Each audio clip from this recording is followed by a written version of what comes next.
السلام عليكم ورحمة الله وبركاته. उम्मीद करीर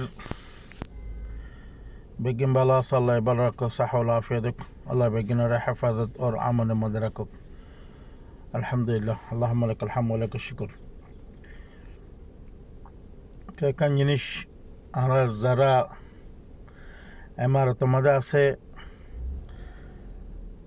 তারা এই মধ্যে আছে আর কি, তো তারা কেন খবর খবর দিয়ান যারা তুন ডিজিটাল পাসপোর্ট আছে আর এমআরপি পাসপোর্ট দিবা হয় আর কি, যারা তুন রিনিউ করা অফারের বা এবারে তো জ্ঞানগরের এবারে তো আবার এই পাসপোর্ট নদের ফিলহাল, তো এখন এবারে দে রিনিউ যারা তুন রিনিউ তাজদিদ করা অফারের তারারে 1 মাসের ভিতরে রিনিউ কারামা ব্রাঞ্চ আনামদে দিব অনারত কারামা ব্রাঞ্চ আনামদে।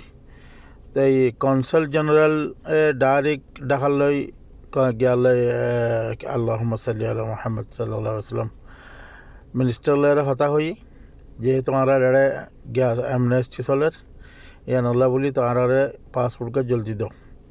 আলহামদুলিল্লাহ তারা এগ্রি হইয়ে দিবাল্লাই যারা তোন গিয়া খালাস হইয়ে পাসপোর্টের মেয়াদ গিয়ে গই ইয়া পাসপোর্ট ডেট গিয়ে গই ইয়া তো পাসপোর্ট রিনিউ করা করে এমআরপি পাসপোর্ট ইবা, তাহলে এবার কেন কী করিব, তাহলে তোমারে 1 মাসের ভিতরে অ্যামনেস্টি খালাস এবার 1 মাসের ভিতরে তোমার পাসপোর্ট দিব যেন তোমার বিজাগা লাগা পারবেন ইন্দিলা সৌলত দিব। তো এই বা ইয়াইন মুরব্বী ক্রাম যারা আসো তারা যারা পাসপোর্ট তাজদিদ করা পরে তারা কারামা ব্রাঞ্চের মধ্যে আইও ফসওয়া ডকুমেন্টস ক্লিয়ারিংয়ের মধ্যে আইও আইয়ারে তোরা পাসপোর্টকে জমা দেগাই তোরা 1 মাসের ভিতরে দি ফেলাইব। জাযাকাল্লাহ খাইর।